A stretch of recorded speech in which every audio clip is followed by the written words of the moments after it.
Alors moi j'adore la cuisine.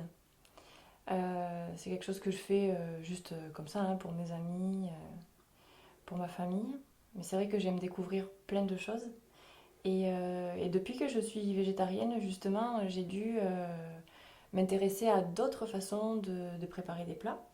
Et c'est tellement enrichissant en fait, on se doute pas qu'il y a tant de ressources culinaires en fait quand on est végétarien.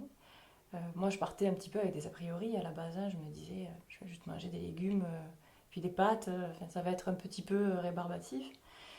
Et finalement non, il y a plein de choses, il y a les protéines de soja texturées, enfin, voilà, des choses qui à première vue donneraient pas trop envie, mais qu'une fois préparées euh,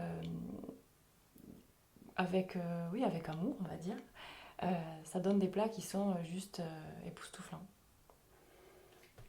Tu te souviens du moment où tu es devenue végétarienne? Oui, Le moment qui a basculé? ouais. C'était un voyage en Guadeloupe, hein.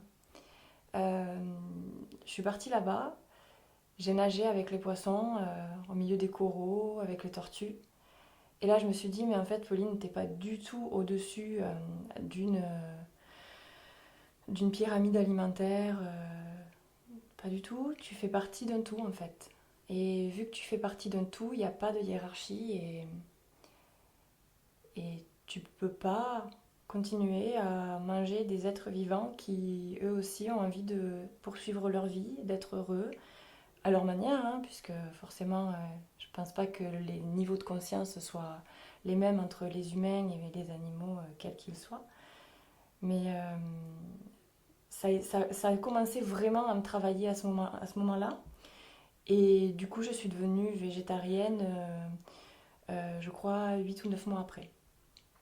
Voilà, j'ai arrêté. Il s'est passé un moment où j'ai mangé un sandwich au saucisson et toute la journée, il est resté dans ma tête et dans mon ventre et j'arrivais pas à digérer. Et voilà, c'était vraiment, je sentais que c'était pas un problème physique, hein, je sentais que c'était vraiment quelque chose d'émotionnel, de psychologique et j'ai dit bah c'était le dernier. Et ça a été le dernier.